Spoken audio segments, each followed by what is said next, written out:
சுதந்திரத்துக்கு முன்னைய காலத்தில் இருந்து வளர்ந்து வந்த சிங்கள தலைவர்களும் சிங்கள தேசிய தலைவர்கள் அவர்கள் வேறுபட்ட கட்சிகளை சார்ந்தவர்களாக இருக்கலாம், வேறுபட்ட பொருளாதார கொள்கைகளை சார்ந்தவர்களாக இருக்கலாம், வேறுபட்ட அரசியல் விளிமியங்களை சார்ந்தவர்களாக இருக்கலாம். ஆனால் இனவாதம் தேசியவாதம் என்ற அந்த ஒரு பதாகையின் கீழ் வரும்போது அவர்கள் எல்லோரும் ஒரு அணியினர் மட்டுமே. சாதாரணமாக ஆட்சிக்கு வருகின்ற ஒவ்வொருவரும் சிங்கள மக்களுக்கு கொடுக்கின்ற வாக்குறுதி என்னவென்று சொன்னால், நாங்கள் எங்கள் இராணுவத்தை காட்டி கொடுக்க மாட்டோம், நாங்கள் எங்கள் அரசியல் தலைவர்களை காட்டி கொடுக்க மாட்டோம், எங்களுடைய நாட்டை காட்டி கொடுக்க மாட்டோம். இந்த உறுதியுரை செய்துதான் அவர்கள் தேர்தலில் வென்று வருகின்றார்கள். காட்டி கொடுக்க மாட்டோம் என்ற சொல்லுக்குள் மறைந்திருக்கின்றது எதுவென்று சொன்னால், ஏதோ ஒரு விடயம் காட்டி கொடுக்க வேண்டிய விடயம் அங்கே இருக்கின்றது.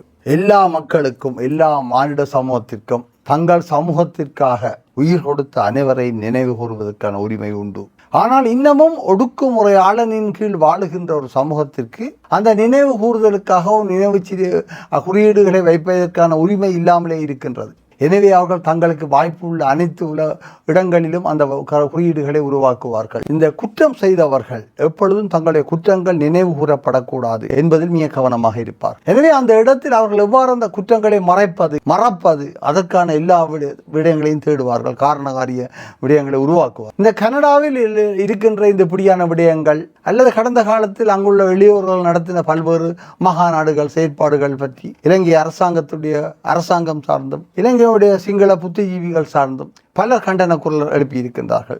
ராஜதந்திரிகள் கூட இந்த நாட்டில் வளர்ந்து வருகின்ற ஒற்றுமையையும் இணக்க நிலைமையையும் இத்தகைய முயற்சிகள் குழப்புகின்றது என்று சொல்லுகின்றார். ஒட்டுமொத்தமாக போய் சொல்லுகின்றார்கள். இங்கே எந்த இணக்க நிலைமையும் இல்லை, நாங்கள் நடைப்பணமாகத்தான் பாடுகின்றோம். ஆளுகின்ற அரசாங்கம் மேலாதிக்க உணர்வுடன் தான் விரும்புகின்ற மாதிரி நாளுக்கு நாள் சட்டங்களை உருவாக்கி அந்த சட்டங்களின்படி இந்த தமிழ் சமூகத்தையும் ஏனைய சமூகங்களையும் நடுவீதியில் இழுத்து வந்து நிற்கின்றது. நாங்கள் மிக தீர்ச்சன்யமாக வேலை செய்து இந்த இனப்படுகொலை இலங்கையில் நடந்தது, அதற்கு இந்த கடந்த 100 வருடங்களில் தெளிவான குறிக்கோள் நோக்கின திட்டமிட்ட சிந்தனை இருந்தது என்பதை நாங்கள் எங்களால் நிரூபிக்க முடியும். ஜாழ் மறை அலை தொலைக்காட்சி நேயர்கள் அனைவருக்கும் வணக்கம். இன்றைய கருத்துக்களம் நிகழ்ச்சியிலே சமூக செயற்பாட்டாளர் திரு செல்வின் அவர்கள் எங்களோடு இணைந்திருக்கிறார். மே 18 இன அழிப்பினுடைய நாள் என்பது நாங்கள் அனைவரும் அறிந்திருக்கிறோம். முள்ளிவாய்க்கால் பேரவலம் நடைபெற்று 15 ஆண்டுகளை நாங்கள் கடந்திருக்கிறோம். இதை பற்றின கருத்துக்களை வழங்குவதற்காகத்தான் திரு செல்வின் அவர்களை நாங்கள் அழைத்திருக்கிறோம். வணக்கம். வணக்கம். வருகிற 18 மே 18 அன்று இன அழிப்பினுடைய நாள் என்று சொல்லி நாங்கள் நினைவு கூறுகிறோம். இந்த முள்ளிவாய்க்கால் பேரவலம் என்பது எங்கள் எல்லாருக்குமே தெரிந்தது. 15 ஆண்டுகளை கடந்து வந்திருக்கிறோம். இது 16வது ஆண்டிலே நாங்கள் காலடி பதிக்கிறோம். இந்த முள்ளிவாய்க்கால் பேரவலம் நிகழ்ந்து இதை பற்றி உங்களுடைய கருத்துக்களை நீங்கள் எங்களோட பகிர்ந்து கொள்வீர்களா? மே 18 அன்று முள்ளிவாய்க்கால் பேரவலத்தை நினைவு கூறுதல் என்பது ஒரு மானிட சமூகத்தின் அடிப்படையான ஒரு உரிமையாக இருக்கின்றது, கடமையாகவும் இருக்கின்றது. அதுவும் பாசம், உறவுகள், சமூகம், பண்பாடு என்ற விடயங்களால் மெருகூட்டப்பட்ட ஒரு மக்கள் தொகுதி தான் கொண்டிருந்த அடையாளங்கள் நம்பிக்கைகளும் காரணமாக ஒரு மிக திட்டமிட்டு அளிக்கப்படுகின்ற ஒரு நிகழ்ச்சி திட்டத்தின் ஒரு பகுதியாக ஒரு குறிப்பிட்ட பிரதேசத்துக்குள் முற்றுகையிடப்பட்டு தாங்கள் என்னத்திற்காக கொல்லப்படுகின்றோம் என்கின்ற எந்த காரணங்களும் தெரியாமல் கொல்லப்படுவது என்பது மிகவும் அநீதியானது. அந்த அநீதிக்கு நீதி கேட்டு அதனை நிலைநிறுத்துவதற்காக நாங்கள் தொடர்ச்சியாக நினைவு கொள்கின்ற நாளாகத்தான் நான் மே 18 தினத்தை நான் கொள்ளுகின்றேன். வெறுமனே இறந்தவர்களுக்கு அஞ்சலி செலுத்துவதற்காக அல்ல, இறந்தவர்களுக்கு அஞ்சலி செலுத்தி அவர்களுடைய ஆத்ம ஈடேற்றத்துக்காக பிரார்த்திப்பது என்பது அது எங்களுடைய மத கடமையாக இருக்கலாம், எங்களுடைய குடும்ப கடமையாக இருக்கலாம். ஆனால் எங்களுடைய சமூக கடமை என்பது அவர்கள் எந்த நோக்கத்திற்காக என்ன குறிக்கோளுக்காக அவர்கள் கொல்லப்பட்டார்களோ அந்த விடயத்தில் சரியான நீதியை நிலைநாட்டுவதன் மூலம் அவருடைய மரணத்துக்கான நீதியை நாங்கள் உலகத்துக்கு கொண்டு வருவது முக்கியமானது. எனவே அந்த நாள் நாங்கள் எல்லோரும் சேர்ந்து நினைவு கூறுவது மட்டுமல்ல, அதற்கும் அப்பால் பயணிப்பதற்கான தீர்மானங்களை எடுப்பதற்கான நாளாக அமைகின்றது. குறிப்பாக இந்த மே 18 2009ஆம் ஆண்டு இந்த நிகழ்ச்சி நடைபெற்று தற்போது இருக்கின்ற ஜனாதிபதி 4வது ஜனாதிபதி மஹிந்த ராஜபக்ஷ அவர்கள் இருந்தார், கோத்தபாய ராஜபக்ஷ அவர்கள் இருந்தார், ரணில் விக்ரமசிங்கே இருந்தார், தற்போது எங்களுடைய அனுர குமார திசாநாயக்க இருக்கிறார். 4வது ஜனாதிபதி இப்போது வந்திருக்கிறார். இந்த 15 ஆண்டுகளுக்குள்ள மிக முக்கியமான ஒரு பகுதி. இந்த பகுதியில் இந்த இலங்கை அரசாங்கம் இதை பற்றி நிலைப்பாட்டை எப்படி கைக்கொள்கிறது? இதை பற்றி அவர்களுக்கான நிலைப்பாடு என்னவாக இருக்கிறது? நாங்கள் இலங்கையினுடைய அரசியல் வரலாற்றை பார்த்தோமாக இருந்தால், சுதந்திரத்துக்கு முன்னைய காலத்தில் இருந்து வளர்ந்து வந்த சிங்கள தலைவர்களும் சிங்கள தேசிய தலைவர்களும் அவர்கள் வேறுபட்ட கட்சிகளை சார்ந்தவர்களாக இருக்கலாம், வேறுபட்ட பொருளாதார கொள்கைகளை சார்ந்தவர்களாக இருக்கலாம், வேறுபட்ட அரசியல் விளிமியங்களை சார்ந்தவர்களாக இருக்கலாம். ஆனால் இனவாதம் தேசியவாதம் என்ற அந்த ஒரு பதாகையின் கீழ் வரும்போது அவர்கள் எல்லோரும் ஒரு அணியினர் மட்டுமே. நாங்கள் அவர்களை பிரித்து பார்க்க முடியாது. எனவே இங்கு செய்யப்பட்டது முள்ளிவாய்க்காலில் மட்டுமல்ல, கடந்த 80 வருடங்களாக இலங்கையில் சிங்கள தேசிய இனத்துக்கு புறம்பாக உள்ள ஏனைய தேசிய இனங்களுக்கு மேல் செய்யப்படுகின்ற விடயங்கள் யாவுமே மிக துல்லியமாக திட்டமிடப்பட்டு செய்யப்படுகின்ற விடயமாகவே இருக்கின்றது. எனவே தொடர் நிகழ்ச்சி திட்டமே ஆட்சிகள் மாறும், பொருளாதார கொள்கைகள் மாறும், அவருடைய நிறுவனங்கள் கூட மாறும். ஆனால் இந்த நிகழ்ச்சி திட்டம் இதுவரை மாறியதே கிடையாது. எனவே நாங்கள் அவர் செய்ததை இவர் திருத்துவார், இவர் ஒத்துக்கொள்ளுவார், இவர் நியாயம் தருவார் என்று எதிர்பார்ப்பது எல்லாமே முற்றிலும் மடமைத்தனம். சாதாரணமாக ஆட்சிக்கு வருகின்ற ஒவ்வொருவரும் சொல்லுகின்ற சிங்கள மக்களுக்கு கொடுக்கின்ற வாக்குறுதி என்னவென்று சொன்னால், நாங்கள் எங்கள் இராணுவத்தை காட்டி கொடுக்க மாட்டோம், நாங்கள் எங்கள் அரசியல் தலைவர்களை காட்டி கொடுக்க மாட்டோம், எங்களுடைய நாட்டை காட்டி கொடுக்க மாட்டோம். இந்த உறுதியுரை செய்துதான் அவர்கள் தேர்தலில் வென்று வருகின்றார்கள். காட்டி கொடுக்க மாட்டோம் என்ற சொல்லுக்குள் மறைந்திருக்கின்றது எதுவென்று சொன்னால், ஏதோ ஒரு விடயம் காட்டி கொடுக்க வேண்டிய விடயம் அங்கே இருக்கின்றது.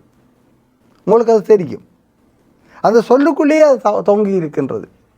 இல்லை, நாங்கள் இந்த விடயங்களில் நேர்மையானவர்கள், எனவே நீங்கள் இத்தகைய விசாரணைகளும் வைத்து இதை விசாரியுங்கள் என்று சொல்வதற்கு கூட அவர்கள் தயாராகவில்லை என்று சொன்னால் அவர்களுக்கு தெரியும் அதற்கு பின்னால் ஒரு மிக அசுத்தமான, அழுக்கான, மிகவும் கொடூரமான ஒரு பக்கம் ஒன்று இருக்கின்றது. எனவே அவர்கள் இதிலிருந்து விலக மாட்டார்கள். இதுதான் சிங்கள பௌத்த தேசியவாதத்தினுடைய கட்டமைக்கப்பட்ட தொடர்ந்து வருகின்ற அரசுகளும் அரசு தலைவர்களும் அரசியல் கட்சிகளும் எல்லாருக்கும் பொருந்தும். இப்பொழுது இருக்கின்ற ஆட்சியாளரை நாங்கள் பெரிய புரட்சிகர ஆட்சியாளர் என்றெல்லாம் சொல்வதற்கில்லை. அவர்களும் இதே பாரம்பரியத்தில் வந்தவர்கள்தான். எனவே அவர்கள் இதிலிருந்து விலகுவார்கள் என்றதற்கு எந்த காரணமும் இல்லை. எனவே அவர்கள் இதை அடியொட்டித்தான் போவார்கள். எனவே எந்த ஒரு உதிரியாக பேசும்போது சிங்கள புத்திஜீவியும் சிங்கள தலைவர்களும் சில வேளைகள் சொல்லலாம், யுத்த காலத்தில் ஒரு அநியாயம் நடந்தது தான், இப்படி நடந்துட்டு அப்படி நடந்துட்டு சில கட்டுமுறிய விடயங்கள் நடந்துட்டுலாம் சொல்லலாம். ஆனால் ஒரு அரசாக, ஒரு கொள்கையாக, ஒரு தீர்மானமாக இலங்கை ஒரு காலமும் அப்படி ஒரு விடயத்தை சொல்ல முன்வராது. அவருடைய நோக்கமே இன அழிப்பு தான். இப்போ தற்போதைய அரசாங்கம் ஒரு பொதுவான நினைவு தூவி ஒன்றை அமைப்பதற்கான ஒரு முயற்சியிலே ஈடுபட விரும்புகிறார்கள். போரிலே கொல்லப்பட்டவர்கள் எல்லாருமே சமமானவர்கள். அது இராணுவத்தினராக இருக்கலாம், விடுதலை புலிகளாக இருக்கலாம், பொதுமக்களாக இருக்கலாம். எல்லாரையும் சேர்த்தோர் ஒட்டுமொத்த ஒரு நினைவு தூவியை நாங்கள் நிறுவிவிட்டால் அது பொதுவாக இருக்குமே என்று சொல்லி நினைப்பதற்கான காரணம் என்ன? இதற்கான விளக்கத்தை நீங்கள் கூற முடியுமா? இலங்கை அரசாங்க தரப்பிலோ அல்லது பொதுவாக சிந்திக்கின்றவர்களோ நாங்கள் ஒரு பொதுவான நினைவு தூவியை உருவாக்குவதன் மூலம் எல்லோரும் அதற்கு ஞாபகத்தை வைக்கலாம். இந்த நாட்டுக்காக எல்லோரும் தங்கள் வீர தியாகம் செய்தவர்கள். எனவே அதுக்குள் இலங்கையின் போர் வீரர்களும் வருவார்கள், போராளிகளும் வருவார்கள், இந்த பொதுமக்களும் வருவார்கள் என்ற தகவல். இது ஒரு பூசி மழுகுகின்ற ஒரு மிக திட்டமிட்ட சதி முயற்சி. ஒடுக்குபவனுக்கும் ஒடுக்கப்பட்டவனுக்கும் சேர்த்து ஒரு நினைவு தூவி வைக்க முடியாது. கொன்றவனுக்கும் கொல்லப்பட்டவனுக்கும் சேர்த்து ஒரு நினைவு தூவி ஒரு நாளுமே வைக்க முடியாது. ஏனென்றால் இது ஒரு தற்செயல் நிகழ்ச்சி அல்ல, மிக திட்டமிட்டது. எனவே இங்கு சமரசம், இந்த விடயத்தில் சமரசம் என்ற விடயம் ஒன்றுமே இருக்காது. 2 மரணங்களும் பலிதான காரணங்கள் கொண்டவை. ஒரு இனத்தை அழிப்பதற்காக நீங்கள் கட்டளையை ஏற்று நீங்கள் கண்மூடிக்கொண்டு இந்த மக்கள் மீது மிகப்பெரிய துயரங்களை செய்து கடைசியில் படுகொலை செய்கின்றீர்கள். அந்த படுகொலை செய்தவின் இறந்து போனவனுக்கும் இந்த படுகொலையில் கொல்லப்பட்ட மக்களுக்கும் சேர்த்து ஒரு நினைவை தூவி வைப்பதன் மூலம் ஒரு சமாதானத்தை உருவாக்கலாம் என்பது பொய்.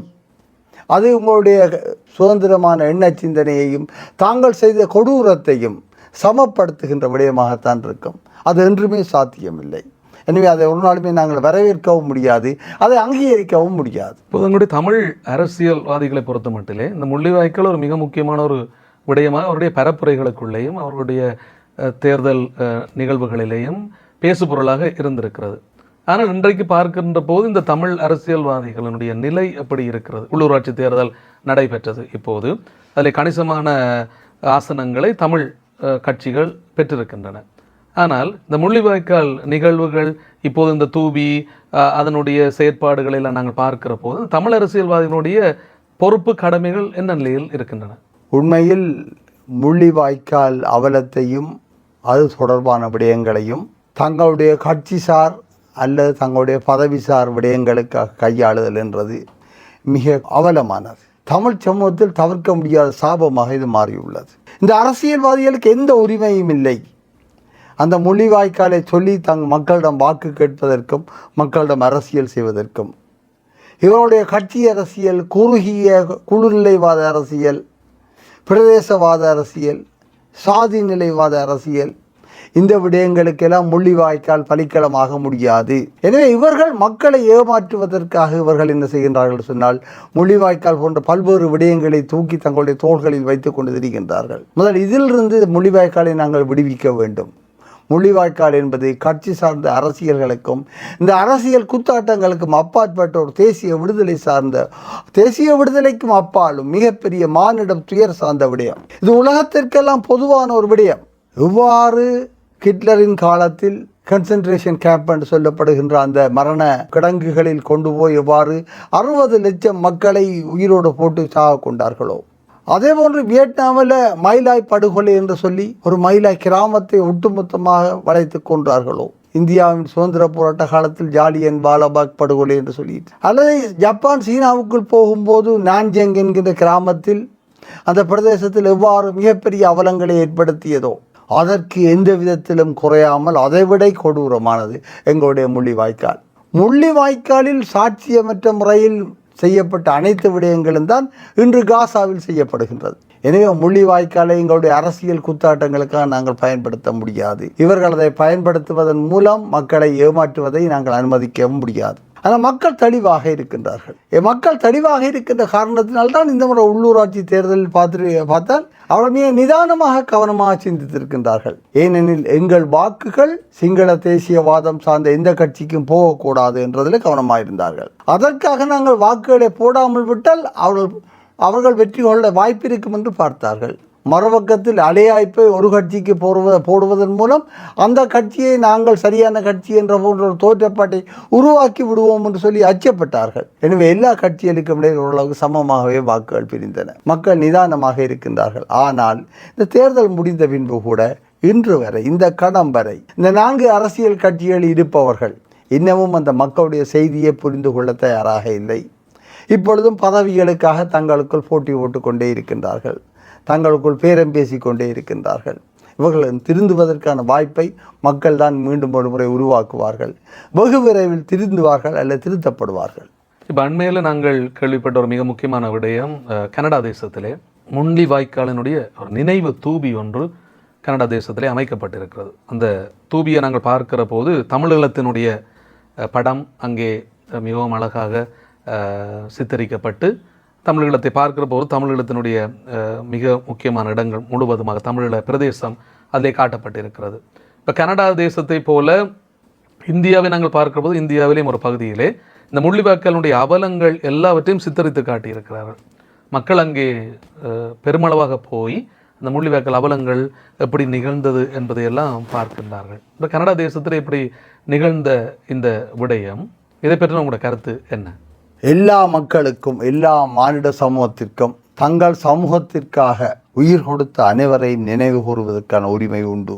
ஆனால் இன்னமும் ஒடுக்குமுறையாளனின் கீழ் வாழுகின்ற ஒரு சமூகத்திற்கு அந்த நினைவு கூறுதலுக்காகவும் நினைவு குறியீடுகளை வைப்பதற்கான உரிமை இல்லாமலே இருக்கின்றது. எனவே அவர்கள் தங்களுக்கு வாய்ப்புள்ள அனைத்து இடங்களிலும் அந்த குறியீடுகளை உருவாக்குவார்கள். எவ்வாறு பழைய ஏற்பாட்டில் இந்த உடன்படிக்கை பெட்டகத்தை காவிக்கொண்டு சென்றார்களோ, அதுபோல் இந்த உலகமெல்லாம் பறந்து போகின்ற தமிழ் மக்கள் தாங்கள் வாழுகின்ற புலம்பெயர்ந்து சிதறி அங்கு வேரூண்டுகின்ற அனைத்து இடங்களிலும் இந்த கதைகளையும் வரலாற்றையும் இந்த கொடூரத்தின் உண்மைத்தன்மையையும் வெளிப்படுத்துவதற்காக உலகம் எங்கும் நினைவு தூபிகளை அமைப்பார்கள். அந்த மக்களுக்கு இந்த நியாயத்தை சொல்வார்கள். அவர்களது அரசுகள் கண் திறந்து பார்த்திருக்கத்தான் எங்களுக்கு இந்த அநியாயங்கள் நடக்கின்றன என்பது. இது அந்த நாட்டு அரசாங்கங்களின் மனச்சாட்சியை உருக்குகின்ற ஒரு விஷயம். நாங்கள் இந்த உலகத்தை மாற்ற வேண்டும் என்று சொன்னால் அந்த ஒவ்வொரு நாடுகளின் அரசாங்கங்களையும் மாற்ற வேண்டும், அரசாங்கங்களின் மனங்களை மாற்ற வேண்டும்.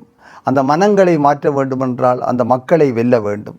அந்த நாட்டு மக்களை வெல்ல வேண்டும் என்று சொன்னால் அந்த மக்களுக்கு எது உண்மை, எது சத்தியம், எது நிதர்சனம் என்ற விடயத்தை நாங்கள் தொடர்ச்சியாக அந்த மக்களுக்கு சொல்ல வேண்டும். இது வெறுமனே ஒரு உணர்ச்சி பூர்வமாக சொல்லுகின்ற விடயம் அல்ல, மிகவும் அறிவியல் பூர்வமாகவும் உணர்வு பூர்வமாகவும் இந்த விடயங்களை அந்த மக்களுக்கு விளங்கப்படுத்துவதன் மூலம் என்றோ ஒரு நாள் அந்த மக்கள் தங்களுடைய அரசாங்கங்களை நிர்பந்திப்பார்கள். இந்த விடயங்களுக்கு நியாயம் கிடைக்க வேண்டும், இதற்குரிய சரியான ஒரு முடிவு கிடைக்க வேண்டும் என்பதை வலியுறுத்துவார்கள். அதற்கான காரணமாகத்தான் அந்த நினைவு சிற்பங்களையோ நினைவு குறியீடுகளையோ நாங்கள் உலகெங்கும் பரந்த தேசங்களில் உருவாக்க வேண்டியவர்களாக இருக்கின்றோம். எனவே அது குறிப்பாக இந்த கனடாவில் இன்று உருவாக்கி இருக்கின்ற, கடந்த வாரம் உருவாக்கிய நல்ல விடயம். அடிப்படையில் அதில் நீங்கள் தமிழீழம் என்று சொல்லுகின்றீர்கள். இலங்கையில் மானிட வரலாறு என்பது கிட்டத்தட்ட 1,50,000 வருடங்களுக்கு முற்பட்ட காலத்தில் இருந்து துவங்குகின்றது. நாங்கள் பேசுகின்ற இலங்கை அரசாங்கம் பேசுகின்ற மானிட வரலாறு 2500 வருடங்களாக விஜயனுடைய வரலாற்றில் தான் துவங்குகின்றது. ஆனால் நாங்கள் அதற்கு முன்பே வரலாறு சொல்லுகின்றோம். விஜயன் இங்கே வரும்போதே குவேனி என்று சொல்லி ஒருவர் இருந்தால் என்று சொல்லுகின்றோம். இயக்கர் நாகர் என்று சொல்லுகின்ற 2 தொகுதி மக்கள் வாழ்ந்தார்கள் என்று சொல்லுகின்றோம். பௌத்த மதத்தை இங்கு கொண்டு வரும்போது, மஹிந்தர் கொண்டு வரும்போது இங்கு ஒரு தேவனை நம்பிய தீசன் என்கின்ற மூத்த சிவனுடைய மகன் இருந்தான் என்று சொல்லி அவர்களே கூறுகின்றார்கள். எனவே இங்கு ஒரு மிகப்பெரிய மானிட பண்பாடு முன்பே இருந்தது. அதுவும் குறிப்பாக கரையோரங்கள் சார்ந்து வாழ்ந்தது. ஆழக்கடல் இல்லாத கரையோரங்களில் மீன்பிடியையும் அதோடு சேர்ந்த அந்த கடல் வேளாண்மையையும் சார்ந்தே அந்த மக்கள் தொகை இருந்தது. அந்த மிகப்பெரிய நிலப்பரப்பு தான் இந்த வடகிழக்கு. அந்த நிலப்பரப்பை தான் இந்த மக்கள் அந்த குறியீடு சொல்லுகின்றது. அங்கு வாழ்ந்த பாரம்பரிய தொன்மை மிக்க மக்கள், அந்த தொன்மை மிக்க மக்கள் பாரம்பரியமாக வாழ்ந்த அந்த தாயக பூமியைத்தான் அங்கு காட்டுகின்றார்கள். இவர்கள் வந்தவர் குடிகள் அல்ல, காலத்துக்கு காலம் எல்லோருமே வந்தவர் குடிகள் தான். 1,50,000 வருடங்களுக்கு முன்பு இலங்கையில் ஒருவருமே தானாக உருவாகவில்லை. எங்கோ ஒரு தேசத்தில் இருந்து, அது ஆப்பிரிக்காவில் இருக்க, தென்னாப்பிரிக்காவில் இருக்கலாம், எத்தியோப்பியா, எரித்ரியாவாக இருக்கலாம், உருவாகி வந்தவர்கள் தான். ஆனாலும் மிக நீண்ட பாரம்பரியம் கொண்டவர்கள். அந்த நீண்ட பாரம்பரியம் கொண்ட நிலத்தொடர்பான தாயகம் ஒன்று இங்கு ஒரு பாரம்பரிய சமூகத்திற்கு உண்டு என்பதை வலியுறுத்துகின்றதாகத்தான் நாங்கள் அந்த படத்தை பார்க்க வேண்டும். அதுதான் அங்கு முதன்மையானது. ஏனெனில் நாங்கள் தமிழீழம் என்று சொன்னவுடன் எங்களுடைய அரசியல் அடையாளத்துக்கால் மட்டும் நாங்கள் குறுக்கிக் கொள்ள பார்க்கின்றோம். அரசியல் அதிகாரத்துக்கால நாங்கள் அதற்கு முன்கால இந்த தீவின் தொன்மை மிக்க மக்கள், இந்த பிரதேசங்களில் வாழ்ந்தவர்கள் என்பதற்கு ஒரு விடயத்தை நாங்கள் கவனத்தில் கொள்ள வேண்டும். ஆனக்கோட்டையில் அகழ்வாய்வின் போது எடுக்கப்பட்ட ஒரு அடையாளம், அது அண்மையில் வந்த முடிவின்படி கிட்டத்தட்ட 3000 வருடங்களுக்கு முந்தியது என்று கூறப்படுகின்றது. இதே பாரம்பரியமானது. 3000, உங்களுக்கு தெரியும், 3000 வருடத்துக்கு முன்பே ஒரு வர்த்தக இலட்சியனையே கொண்டிருக்கக்கூடிய ஒரு சமூகம் இங்கே இருந்திருக்கின்றது. எனவே பழமையான தென்னிலங்கையிலும் கூட ரத்தினபுரி குறிப்பிட்ட பலாங்கொடையில் கண்டெடுக்கப்பட்ட அந்த எலும்புக்கூடு கிட்டத்தட்ட 45,000 வருடங்கள் பழமையானதாக இருக்கலாம் என்று கணிப்பிடப்பட்டிருக்கின்றது. எனவே பாரம்பரிய சமூகம் இந்த தீவில் இருக்கின்றது என்பதை முதலில் அனைவரும் ஒத்துக்கொள்ள வேண்டும். இப்பொழுது இலங்கையினுடைய புத்திஜீவிகள் அனைவரும் படிப்படியாக ஏற்றுக்கொண்டு வருகின்றார்கள். என்றோ ஒரு நாளைக்கு அவர்கள் இந்த வரலாற்றை உண்மையாக தரிசிப்பார்கள்.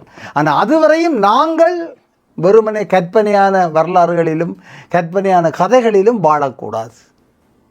நாங்களும் விஞ்ஞானபூர்வமாக, அறிவியல் பூர்வமாக, தர்க்க ரீதியாக இந்த விடயங்களை எவ்வாறு அணுகுவது என்பதை நாங்கள் சிந்திக்க வேண்டியிருக்கும். அண்மையில் கனடா தேசத்திலே நினைவு தூவி எழுப்பப்பட்டது. இப்போது நாங்கள் பார்க்கின்ற ஒரு மிக முக்கியமான விடயம், நாமல் ராஜபக்ஷ அவர்கள் அதற்கான ஒரு கண்டன குரலை எழுப்பியிருக்கிறார். கனடா தேசம் தேவையில்லாத ஒரு விடயத்தை செய்கின்றது. இதனுடைய பின்னணி என்னவாக இருக்கும்? அல்லது அரசாங்கம் இதை பற்றி பயப்படுகிறதா, அல்லது இதை பற்றி யாருமே பேசக்கூடாது என்று நினைக்கிறதா? அடிப்படையில் என்னவென்று சொன்னால், இந்த குற்றம் செய்தவர்கள் எப்பொழுதும் தங்களுடைய குற்றங்கள் நினைவு கூறப்படக்கூடாது என்பதில் மிக கவனமாக இருப்பார்கள். எனவே அந்த இடத்தில் அவர்கள் எவ்வாறு அந்த குற்றங்களை மறப்பது அதற்கான எல்லா விடயங்களையும் தேடுவார்கள், காரணகாரிய விடயங்களை உருவாக்குவார்கள். இந்த கனடாவில் இருக்கின்ற இந்த இப்படியான விடயங்கள் அல்லது கடந்த காலத்தில் அங்குள்ள இளையோர்கள் நடத்தின பல்வேறு மகாநாடுகள், செயற்பாடுகள் பற்றி இலங்கை அரசாங்கம் சார்ந்தும் இலங்கையுடைய சிங்கள புத்திஜீவிகள் சார்ந்தும் பலர் கண்டன குரல் எழுப்பியிருக்கின்றார்கள். ராஜதந்திரிகள் கூட இந்த நாட்டில் வளர்ந்து வருகின்ற ஒற்றுமையையும் இணக்க நிலைமையையும் இத்தகைய முயற்சிகள் குழப்புகின்றது என்று சொல்லுகின்றார்கள். ஒட்டுமொத்தமாக போய் சொல்லுகின்றார்கள். இங்கே எந்த இணக்க நிலைமையும் இல்லை. நாங்கள் நடைப்பணமாகத்தான் பாடுகின்றோம்.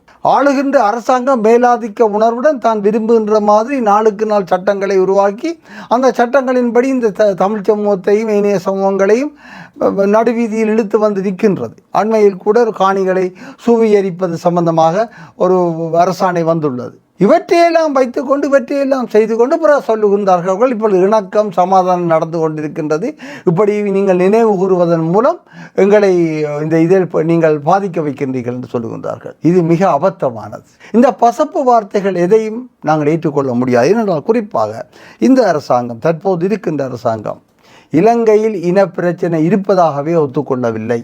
இலங்கையில் இனப்பிரச்சனை இல்லை இருப்பதாக ஒத்துக்கொள்ளாத ஒரு அரசாங்கம் இந்த இனப்பிரச்சனையின் மூல வேர்களை பேசக்கூடிய இந்த சின்னங்களை உலகெங்கும் அமைப்பதையும் அது தொடர்பான விவாதங்களை உலகமெங்கும் விரிவுபடுத்துவதையும் ஒரு நாளுமே வரவேற்காது.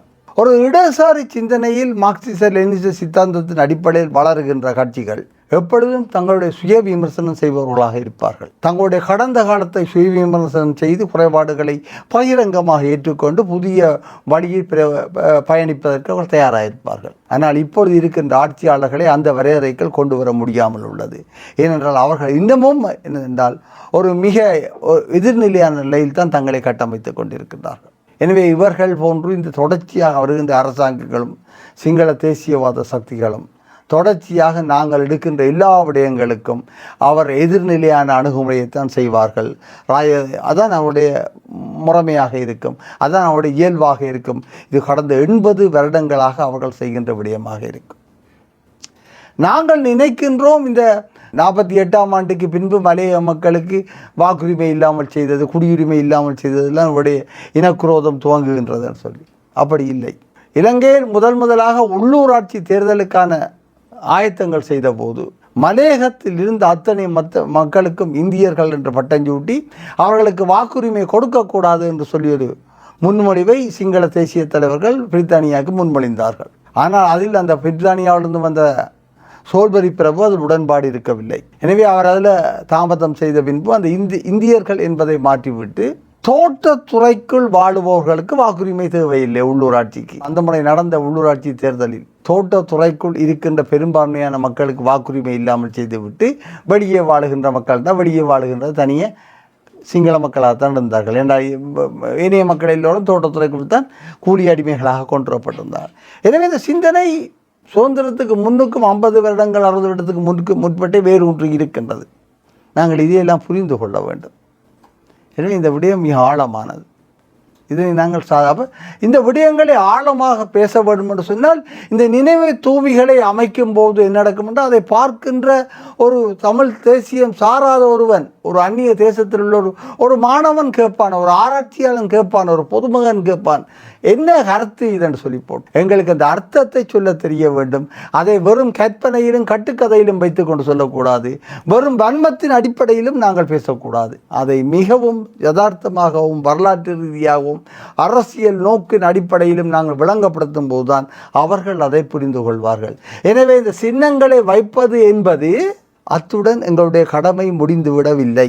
அந்த சின்னத்தை பார்க்கின்ற ஒவ்வொருவனுக்கும் அந்த சின்னத்தினுடைய தாற்பயத்திற்கு பின்னால் உள்ள கொடுமையாய் சொல்லுகின்ற இன அழிப்பை சொல்லுகின்ற ஒரு செயற்பாடு தொடர்ச்சியாக உலகெங்கும் நடத்தப்பட வேண்டும்.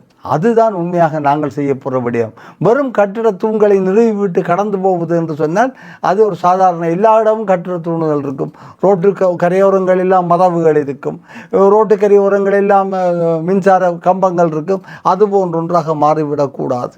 அதுக்கு வெறுமனே வருடத்துக்கு ஒரு முறை நாங்கள் விளக்கு கொளுத்துவது மட்டுமல்ல, அதை தாண்டி செல்லுகின்ற ஒவ்வொருவனுக்கும் இந்த தாற்பயத்தை சொல்லுகின்ற ஒரு தொடர் பணியை, ஒரு தொடர் பிரசுரத்தை, ஏதோ ஒரு விடயத்தை அந்த மக்களுக்கு பரிமாறுகின்ற ஒரு சங்கிலி தொடர் நிகழ்ச்சி ஒன்று எங்களுக்கு வர வேண்டி இருக்கின்றது. அது மிக முக்கியமானதாக இருக்கின்றது. வெறுமனை கட்டி முடித்து விட்டோம்னு சொல்லி கடந்து போவதற்கு அல்லது வெறுமனை அதற்கான கொண்டாட்டங்களை நடத்துவதற்கு, நினைவுகளை வைக்கிறதுக்கு மட்டும் நாங்கள் இருக்கவில்லை. நாங்கள் எங்கள் முன்னால் ஒரு நீண்ட பெரிய பணி இருக்கின்றது. துயரங்களை சுமந்து கொண்டு வந்தாலும் துயரங்களை சொல்லி அழுது கொண்டு இருப்பதல்ல எங்கள் வாழ்க்கை. நாங்கள் அடுத்த தலைமுறைக்காக இந்த புதிய உலகத்தை கட்டமைக்க வேணும். அதுகூட இந்த செய்தி. எதிர்காலத்தில் இப்படி ஒரு மனித அவலம் எங்கள் மேல் சுமத்தப்படாமல் இருப்பதற்கு, இனப்படுகொலை சுமத்தப்படாமல் இருப்பதற்கு நாங்கள் எவ்வாறு எங்கள் சமூகத்தை பலம் கொண்ட சமூகமாக மாற்றலாம் என்பது பற்றிய நிகழ்ச்சி திட்டமும் கூட இந்த மொழிவாக்கால் தினத்தோடு இணைந்ததாக கொண்டு செல்லப்பட வேண்டும். தமிழர் மரபுரிமை பேரவை, மரபுகளை நாங்கள் காத்துக்கொள்ள வேண்டும் என்கின்ற பேரவை நிச்சயமாக இந்த நினைவு தூவி நாங்கள் அமைத்துக் கொள்ள வேண்டும். பொதுவான நினைவு தூவி எங்களுக்கு தேவையில்லை.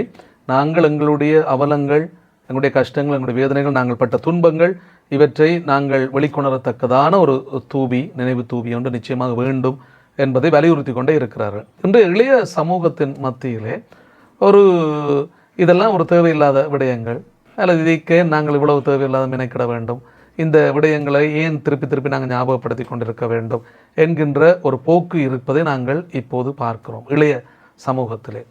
இதற்கு நாங்கள் என்ன செய்ய முடியும்?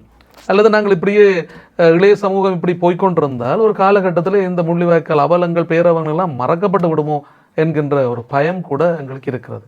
இதை பற்றி நாங்கள் என்னென்று இதை முன்னெடுத்து செல்ல முடியும், அல்லது உலகத்துக்கு எப்படி நாங்கள் இவற்றை பறைசாற்ற முடியும் என்பதை இளையோர் என்று அவ்வாறு சிந்தனைகள் இருக்கின்றார்கள் என்றால் அதற்கு முழுமையான காரணம் நாங்கள் தான். நாங்கள் அந்த இளையோருடன் உண்மையான விடயங்களை பேசவில்லை.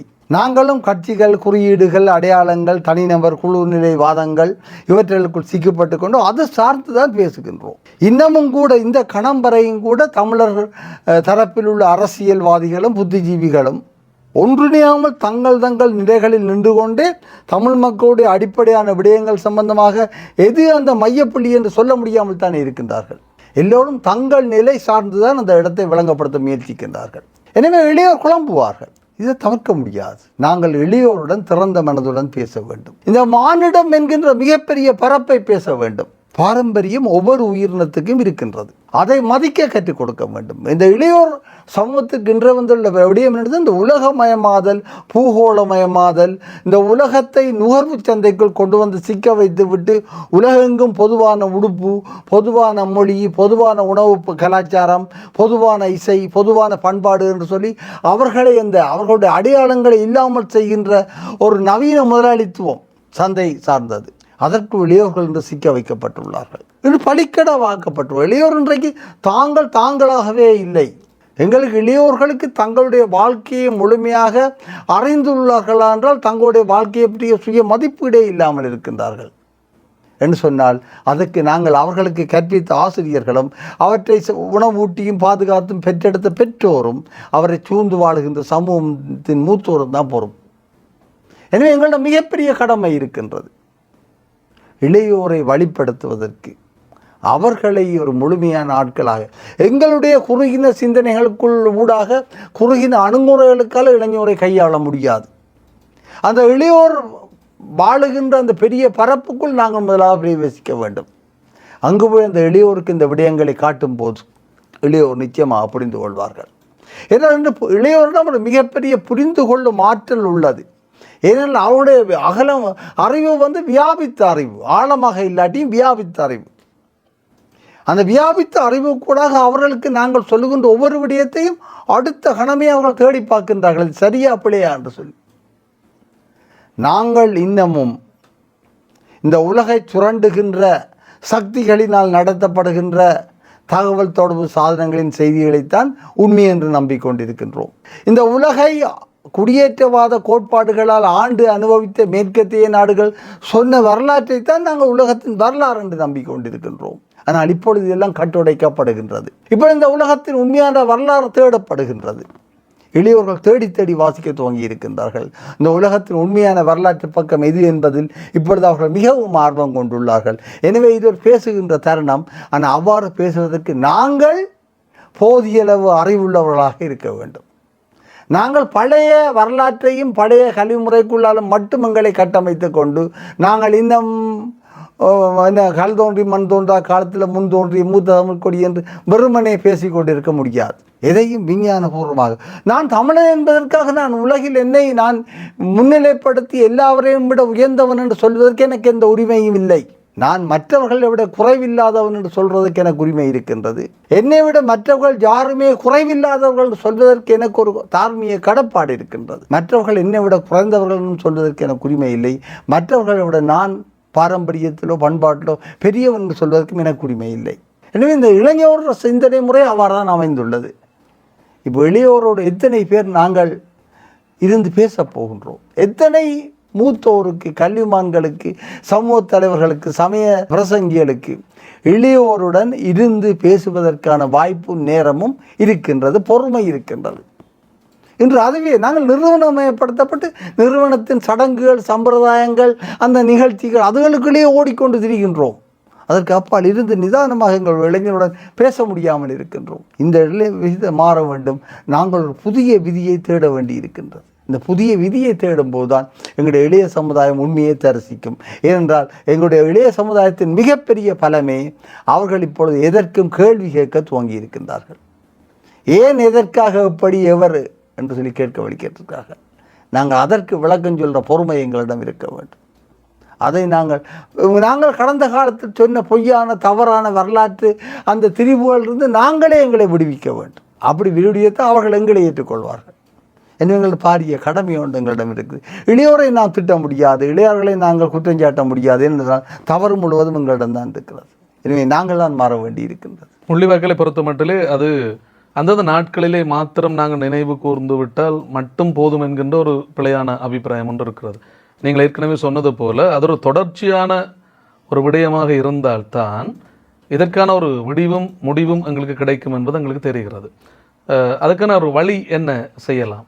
இந்த முள்ளிவாய்க்காலை மையப்படுத்தி அவர் பேசி இன அழிப்பு இன்றும் சர்வதேச தளங்களிலே தமிழ் மக்களுக்கு இன அழிப்பு நடந்தது என்பதை ஏற்றுக்கொள்ள தயாராக இல்லை நிலைமைதான் காணப்படுகின்றது. அதற்கு காரணம் இந்த இன அழிப்பு என்கின்ற அந்த எண்ண பின்னணியில், சிந்தனை பின்னணியில் அந்த நிகழ்ச்சி நடக்கப்பட்டதா என்பதை நிரூபிக்க வேண்டும். சில வேளையில் எங்களுடைய அரசியல்வாதிகளும் கூட இதில் முரண்படுகின்றார்கள். ஒரு நிகழ்ச்சியை மட்டும் வைத்துக்கொண்டு நீங்கள் கூறுவது என்று சொன்னால் நிரூபிக்க முடியாது. ஆனால் ஒரு 100 வருடத்து வரலாற்றுக்குள் நடந்த படிமுறையான விடயங்களை பார்த்தோம் என்று சொன்னால் இலங்கையின் வரலாற்றின் பாதையில் 1000 சான்றுகள் எங்களிடம் இருக்கின்றது, உறுதியான சான்றுகள் இருக்கின்றது. இலங்கையில் ஏனைய தேசிய இனங்கள் வாழுவதில் உடன்பாடு இல்லாதவர்கள் கையில் ஆட்சி போனதினால் எவ்வாறு அந்த இனங்கள் திட்டமிட்டு ஒடுக்கப்பட்டது என்பதற்கான அனைத்து சாட்சிகளும் இருக்கின்றது. அவர்கள் அரசியல் அரங்கிலிருந்து வெளியேற்றப்பட்டார்கள், பொது வாழ்விலிருந்து வெளியேற்றப்பட்டார்கள், பொருளாதார வளங்களிலிருந்து வெளியேற்றப்பட்டார்கள். எல்லாமே அந்த ஒடுக்குமுறையுடைய வடிவம். இதை நாங்கள் வெறுமனே உணர்ச்சி பூர்வமாக சொல்ல முடியாது. உலகத்தின் கற்றோர் உருவாக்கின விதிகள், நியமங்களுக்கு கூடாகவே நாங்கள் சொல்ல வேண்டும். அதை அரசியல்வாதிகள் சொன்னால் ஏற்றுக்கொள்ள மாட்டார்கள். அதை புத்திஜீவிகள் சொல்ல வேண்டும், கற்றோர் சொல்லணும், சட்டவறிஞர்கள் சொல்ல வேண்டும், தத்துவவியலாளர்கள் சொல்ல வேண்டும், தங்களுடைய பார்வையில் அதை சொல்ல வேண்டும். இங்கே நடக்கின்ற பொருளாதார சீர்கேடுகளை அரசியல் பொருளாதார அணுகுமுறை கூட சொல்ல வேண்டும். இந்த பொருளாதார சீர்கேடுகளுக்கு காரணங்களை அரசியல் ரீதியாக எல்லைப்படுத்துதல்.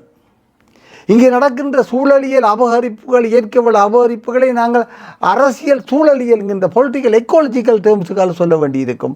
நாங்கள் எங்களுடைய வளங்களை, இயற்கையை அபகரிப்பது என்பது எங்களின் இருப்பை இல்லாமல் செய்கின்ற விடயம் என்கின்றது. இங்குள் நடக்கின்ற ஆர்க்கியோலஜி, புதைபொருள் ஆராய்ச்சியை பொறுத்தவரை கூட, தொல்லியலை பொறுத்தவரை அதுவும் ஒரு அரசியல் ஆர்க்கியோலஜி தான். இப்படி பார்த்தோம்னு சொன்னால் இங்கே நடக்கின்ற கல்வி கூட அரசியல் கல்வி தான். ஏனென்றால் வரலாற்று புத்தகங்களில் அவர்கள் சொல்லுகின்ற பொய்மைகள் தான் வரலாறாக கட்டமைக்கப்பட்டிருக்கின்றன. இதே இப்படி ஒவ்வொரு விடயங்களையும் நாங்கள் பார்க்கும்போது இந்த அரசியல் என்ற கண்ணாடி கூட பார்க்கும்போது தான் அந்த விஷயத்தை புரிந்து கொள்ள முடியும். முதலில் நாங்களுடைய பார்வையை அதற்கூடாக பார்க்கின்ற தெளிவு எங்களுக்கு வர வேணும். அது வேணும். எங்களுக்கு இதுவரையும் அவ்வாறான எங்களுடைய கல்வி, நாங்கள் கற்றுக்கொண்ட இந்த குடியேற்றவாத ஆட்சியினால் வேலைக்காக கல்வி எண்ணங்களை வளர்த்தெடுத்தபடியினால் எங்கள்கிட்ட அவ்வாறு தரிசிப்பதற்கான பார்வையும் கூட எங்களுக்கு தரவில்லை. இப்பொழுது நாங்கள் அந்த பார்வையையும் பெற வேண்டியவர்களாக இருக்கின்றோம்.